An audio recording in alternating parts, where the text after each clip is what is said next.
Enough is enough. Just because your son is a doctor, you think you can leech off him? That's not going to happen. Anna, my son's wife, glares at us and starts clinging to my son, Jack. I can't stand the idea of your parents taking the money you earned from me, Jack. Please cut ties with your parents. Even Jack seemed taken aback by her boldness. Cut ties? We don't have to go that far. But Anna didn't back down. Baby, why won't you listen to me? Are your parents more important to you than me? Seeing Anna's exaggerated, tearful display, Jack panics. No, it's not like that. I'll listen to anything you say, Anna. Soothing Anna, Jack turns to us, laughing awkwardly. Sorry, Mom. So, like Anna said, I'm gonna cut ties with you now. Seems like Jack is totally manipulated by Anna. My last hope was to ask Jack, "Is this what you really want, Jack? Are you sure?" Of course. As Jack nods affirmatively, Anna smirks triumphantly. There's no way Jack would choose leeches like you. As a parting gift, though, make sure to give us a nice wedding gift, okay? At her words, I made up my mind. I would not let her have her way. My name is Julie. I work as a nurse in a small hospital. I met my husband Eugene at the hospital. Eugene, who wasn't very healthy, was admitted to my hospital for checkups. Although no particular illness was found, we grew close as I gave him advice to maintain his daily life. After his discharge, we started dating and eventually got married. 2 years after our marriage, I became pregnant. Eugene was overjoyed. He respected my desire to continue working after having our child and was eager to help with child rearing. My parents also loved their grandchild. With the support of Eugene and my parents, I was able to balance my nursing job and raising our son, Jack. Our family of 3 led a peaceful life. When Jack was in his junior year of high school, he made a big decision. Mom, Dad, I've decided to go to med school. I want to become a doctor. As someone in the medical field myself, I was very glad when Jack found his passion in medicine, and I wholeheartedly supported him. Jack studied hard and managed to get accepted into med school straight from college. When we broke the news to his grandparents, they were overjoyed as well. However, another turning point was about to come in our household. Eugene decided to take an early retirement from his company. His frail health had always been a problem, and there were many days he couldn't go to work due to sickness. Taking advantage of an early retirement program seemed like the best choice for Eugene, who decided to retire at 55. Our life, with me continuing to work as a nurse and Eugene doing housework at home, went surprisingly smoothly. Jack finished his 4 years at college and was assigned to the university hospital for his residency. Upon hearing the name of the hospital, I was surprised. Isn't it great? It's the biggest hospital anyone was assigned to out of all my classmates. With Jack boasting so proudly, I felt the need to remind him. Jack, what's important is what you do, not where you are. But it seemed like my words were just mere nagging to the elated Jack. I know that. Can't you, a nurse who can only assist doctors like us, just keep quiet? Jack then completed his residency and decided to work at the university hospital as an internist. Since then, he started going out drinking on his days off and often came home late. It seemed like he was partying with women who were drawn to his title as a doctor at the prestigious university hospital. He always came home reeking of perfume.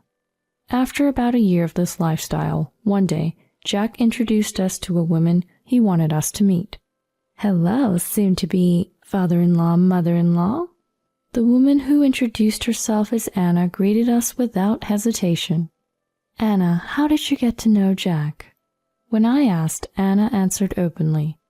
I met Jack at a social gathering back in college. I didn't think much of him then, but I reconnected with him after hearing he became a doctor at the university hospital.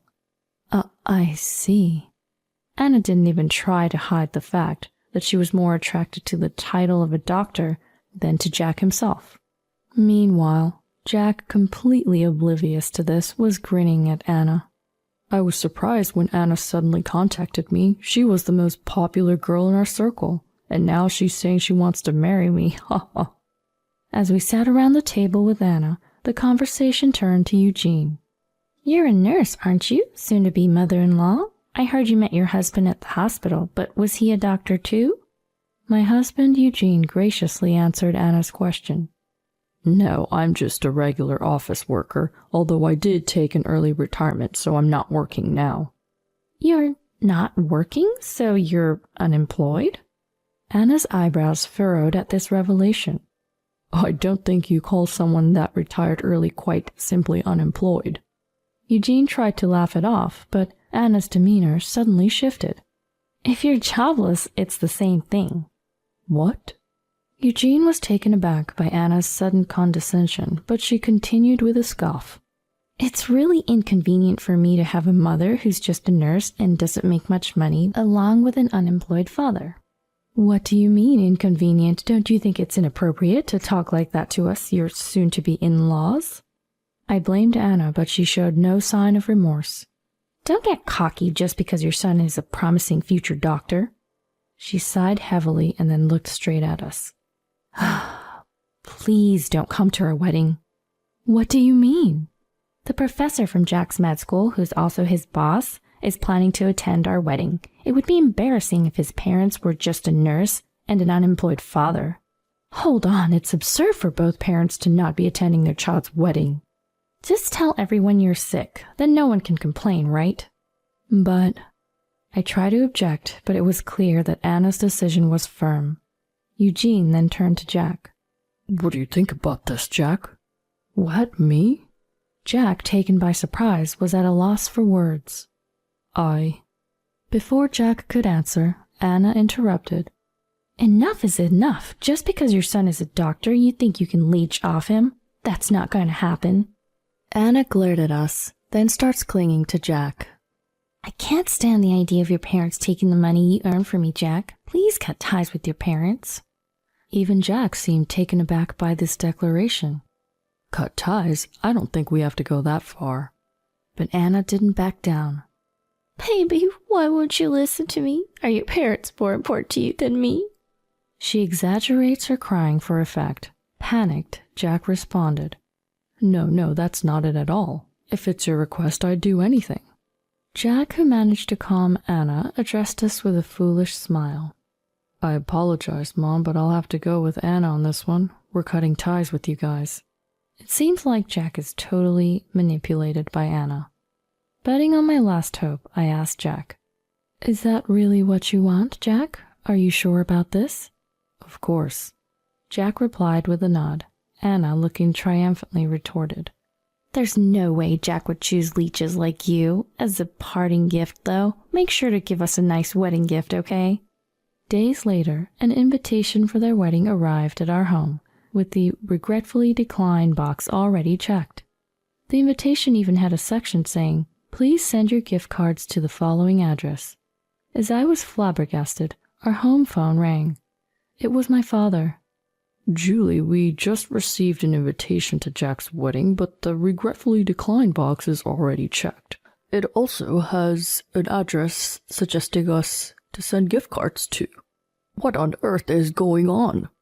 It appears that Jack and Anna sent the same invitation to my parents as well. Seeing Anna and Jack trying to abandon not only their real parents, but also his grandparents, who loved Jack dearly, I felt a surge of anger. I absolutely won't let things go Anna's way. I told my father about the time Anna came to our house. They're saying they want to cut ties with me. It seems they don't want me at their wedding.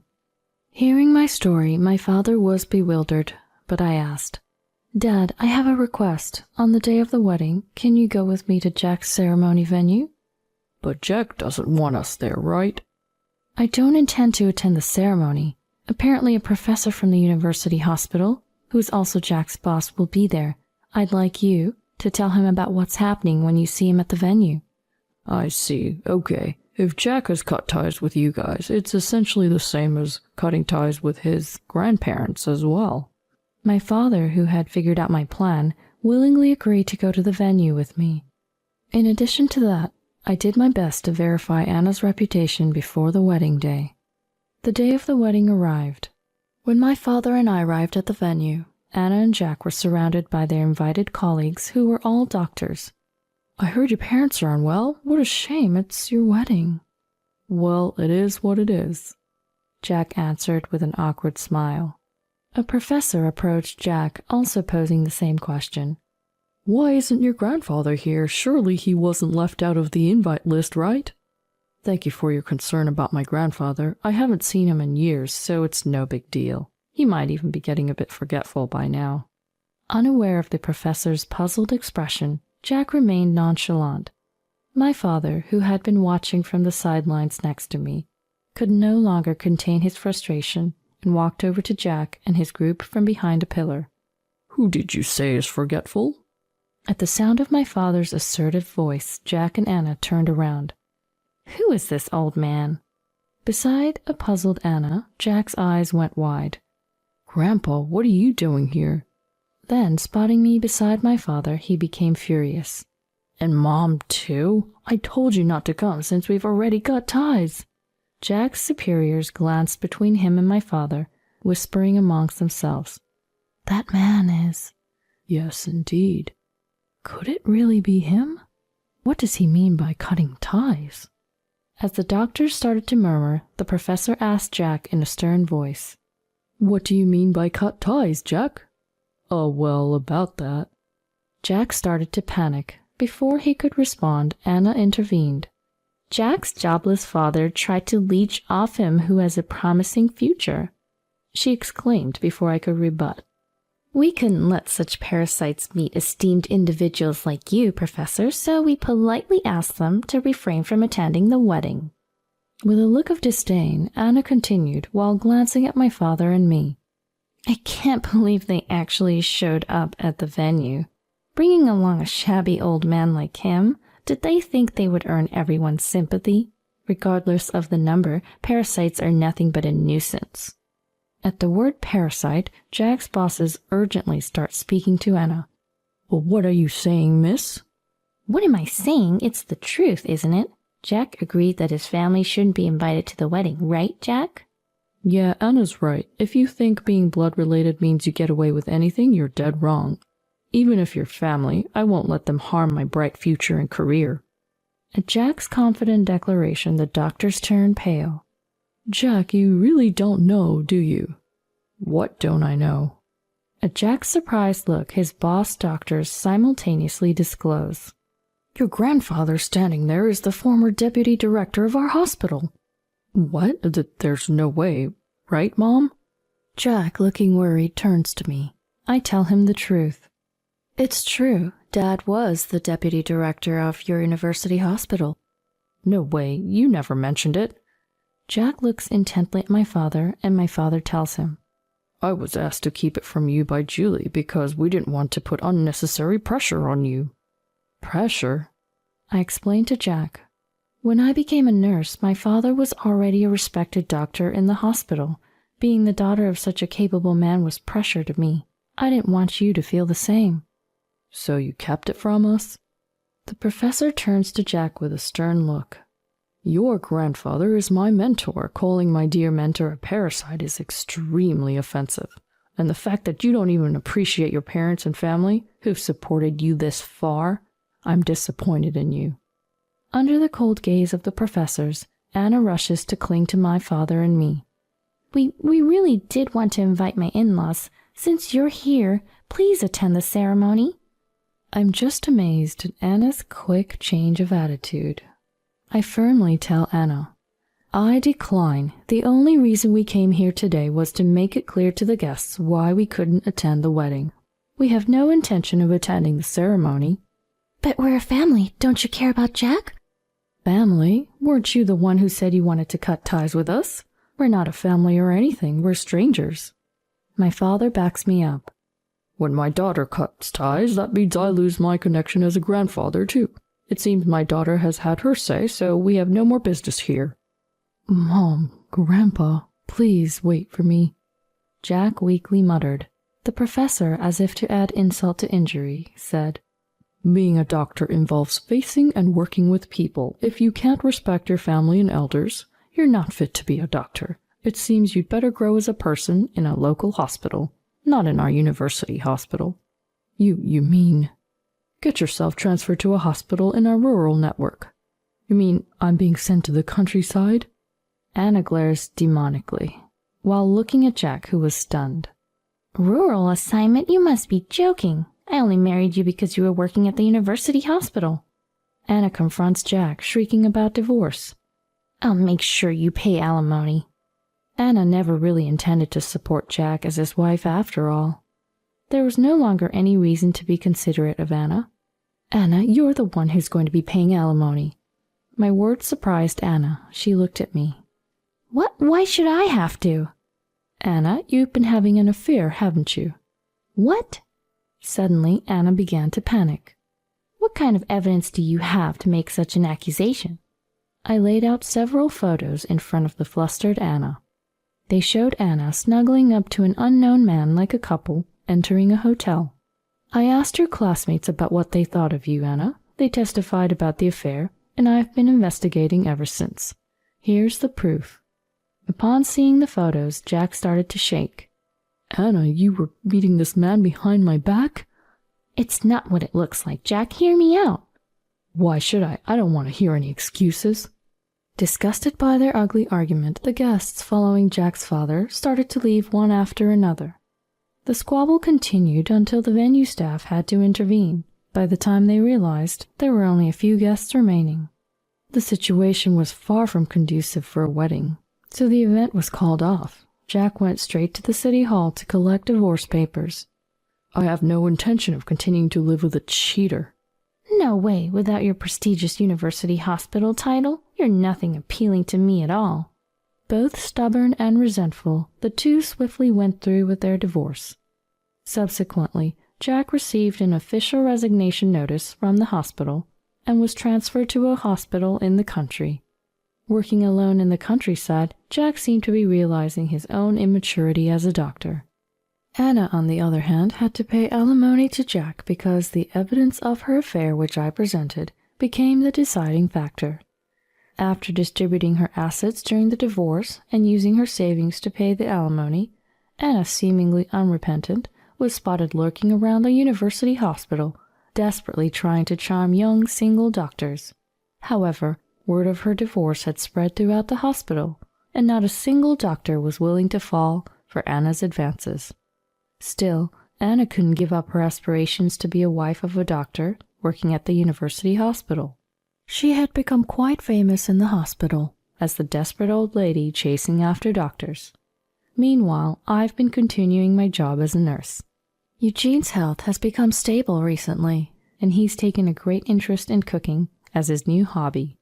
Every time I come home from work, I'm greeted with delicious dinner prepared by my husband. While cherishing this happiness, I made a vow in my heart to continue this life with the ones I love.